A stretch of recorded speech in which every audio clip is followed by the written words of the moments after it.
இருதரப்பு உறவை மேம்படுத்தும் வகையில் ஜோர்டான் பயணம் அமைந்ததாக பிரதமர் மோடி பதிவு. பிரதமர் மோடியை காரில் அமர வைத்து ஓட்டிச் சென்ற ஜோர்டான் பட்டத்து இளவரசர்.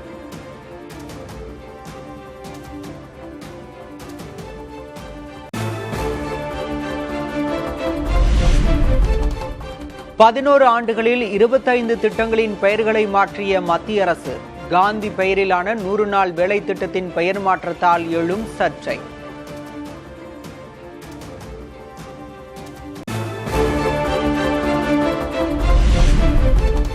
நூறு நாள் வேலை திட்ட பெயர் மாற்றத்தை கண்டித்து காங்கிரஸ் சார்பில் நாளை போராட்டம்.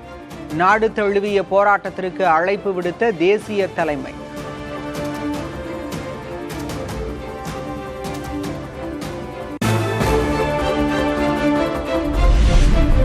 மகாத்மா காந்தி வேலை திட்ட பெயர் மாற்றத்திற்கு பிரதமர் மோடியின் வெறுப்பே காரணம்.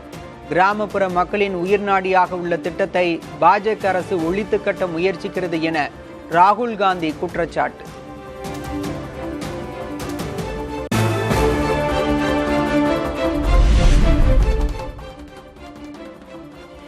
ராமராஜ்யம் வேண்டும் என்றவர் மகாத்மா காந்தி. 100 நாள் வேலை திட்டத்திற்கு ராமர் பெயரை சூட்டுவதை எதிர்க்கட்சிகள் எதிர்ப்பது ஏன் என மத்திய அமைச்சர் शिवराज सिंह चौहान கேள்வி. महात्मा गांधी स्वयं राम राज्य की स्थापना की बात करते थे और उनके अंतिम शब्द भी हे राम थे.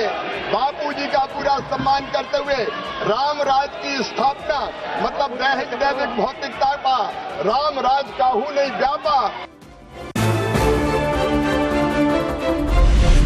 காப்பீட்டு துறையில் 100 விழுக்காடு அந்நிய முதலீட்டுக்கு அனுமதி அளிக்கும் மசோதா மீது மக்களவையில் விவாதம். தொடக்க நிலையிலேயே எதிர்ப்பு தெரிவித்த எதிர்க்கட்சிகள்.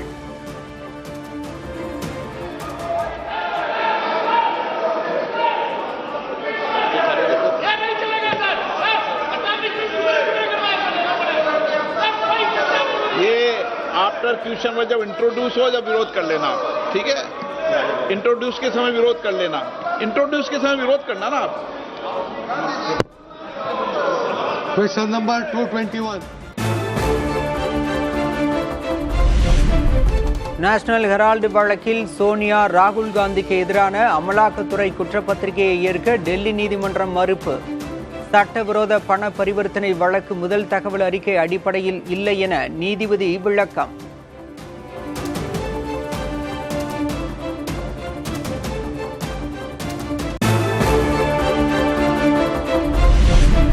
விசாரணை அமைப்புகளை தவறாக பயன்படுத்தும் ஒன்றிய பாஜக அரசின் செயலை அம்பலப்படுத்திய நீதிமன்றம்.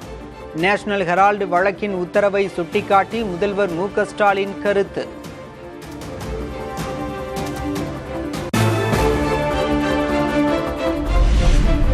சென்னை நங்கநல்லூரில் தமிழ்நாடு ஹஜ் இல்லத்திற்கு அடிக்கல் நாட்டினார் முதல்வர் மு.க. ஸ்டாலின். 39 கோடியே 20 லட்சம் ரூபாய் மதிப்பில் ஒரு நாளைக்கு 400 பேர் வீதம் தங்க ஏதுவாக திட்டம். தமிழ்நாடு அரசு சார்பாக சென்னை விமான நிலையத்திற்கு அருகில் ரூபாய் 39.20 கோடி மதிப்பீட்டில் நாள் ஒன்றிற்கு சுமார் 400 ஹஜ் பயணிகள் தங்கும் 100 அறைகள் மற்றும் அனைத்து வசதிகளும் கொண்ட ஹஜ் இல்லத்தை முதலமைச்சர் அடிக்கல் நாட்டினார்.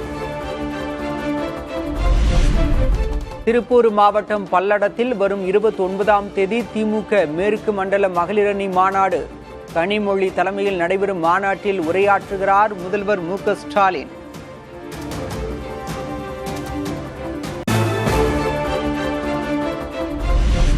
மாணவர்களின் உயிரோடு திமுக அரசு விளையாடுவதாக அதிமுக பொதுச் செயலர் எடப்பாடி கே. பழனிசாமி கண்டனம். பள்ளி கல்வித்துறை அமைச்சர் துறை சார்ந்த பணிகளில் என்றைக்காவது செலவிட்டிருக்கிறாரா என்றும் கேள்வி.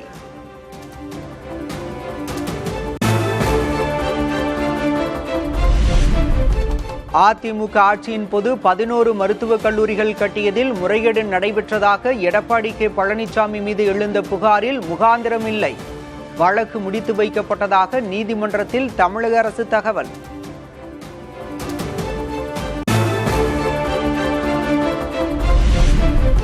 காஞ்சிபுரத்தில் பரவலாக மழை. ஸ்ரீபெரும்புதூர் பகுதிகளிலும் லேசான மழை பெய்தது.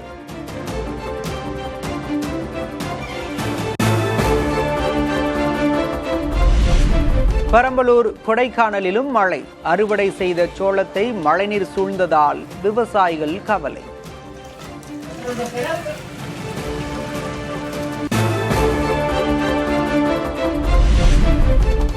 நகராட்சி நிர்வாகத்துறையில் ஊழல் என அமலாக்கத்துறை அனுப்பிய கடிதத்தின் அடிப்படையில் வழக்கு பதிவு செய்ய கோரிய மனு. தமிழ்நாடு அரசும் அமலாக்கத்துறையும் பதிலளிக்க சென்னை உயர்நீதிமன்றம் உத்தரவு.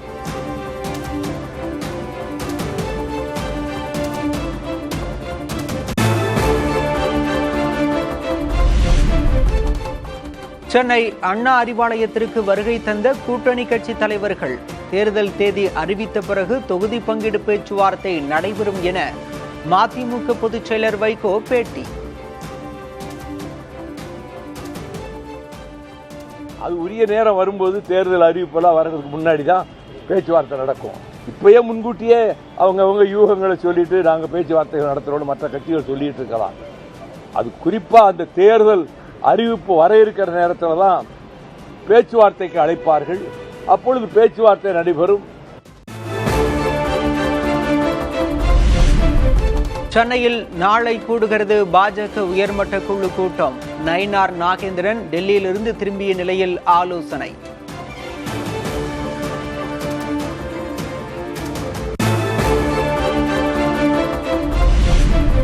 திருப்பரங்குன்றம் விவகாரம் குறித்து விஜய் கருத்து தெரிவிக்காதது ஏன் என அண்ணாமலை கேள்வி. பேச வேண்டிய இடத்தில் பேசுங்கள் என்றும் அறிவுரை.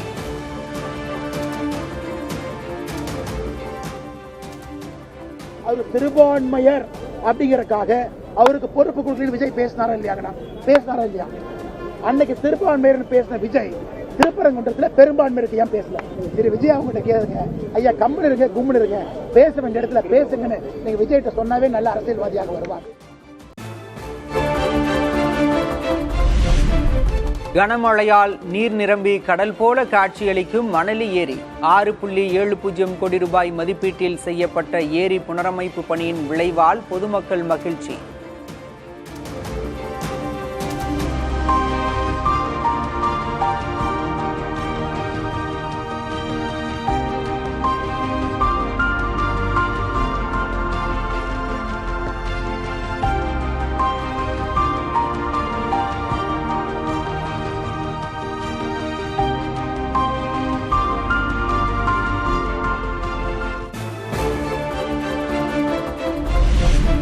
தருமபுரி மாணவி பாலியல் கொடுமையை மூடி மறைக்க 10 லட்சம் பேரம் என குற்றச்சாட்டு. கட்ட பஞ்சாயத்து செய்வதுதான் திமுகவின் நீதியா என பாமக தலைவர் அன்புமணி கேள்வி.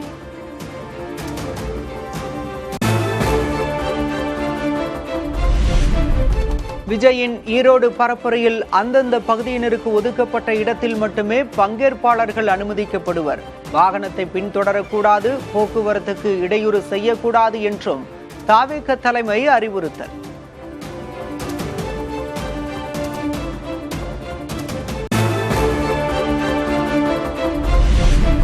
திருவையாறு திமுக எம்எல்ஏ துரை சந்திரசேகரன் சென்ற கார் மோதி ஒருவர் உயிரிழப்பு. இருசக்கர வாகனம் மீது கார் மோதியதில் தென்னமநாடு பகுதியைச் சேர்ந்தவர் மரணம்.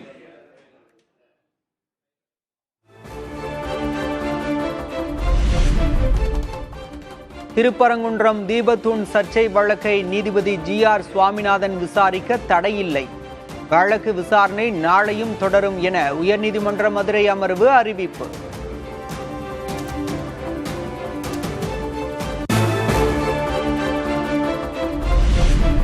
ஆபரண தங்கத்தின் விலை சவரனுக்கு 1320 ரூபாய் குறைந்து 98,800 ரூபாய்க்கு விற்பனை. கிராமுக்கு 4 ரூபாய் சரிந்து 211 விற்பனையாகும் வெள்ளி.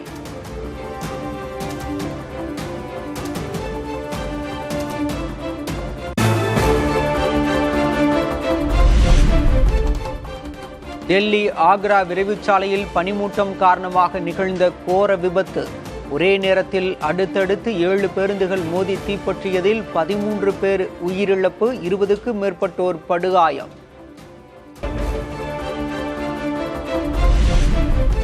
பாகிஸ்தானை 1971ஆம் ஆண்டு போரில் இந்தியா வென்றதன் வெற்றி விழா.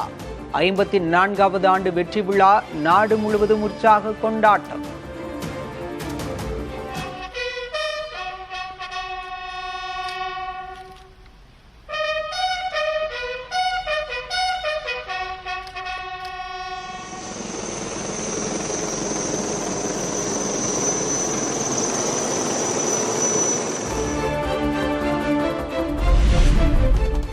IPL மினி ஏலத்தில் உள்ளூர் வீரர்களை குறிவைக்கும் சென்னை சூப்பர் கிங்ஸ் அணி 20 வயது ஆல்ரவுண்டர் 19 வயது விக்கெட் கீப்பர் ஆகிய இருவரை தலா 14 கோடியே 20 லட்சம் ரூபாய்க்கு வாங்கியது.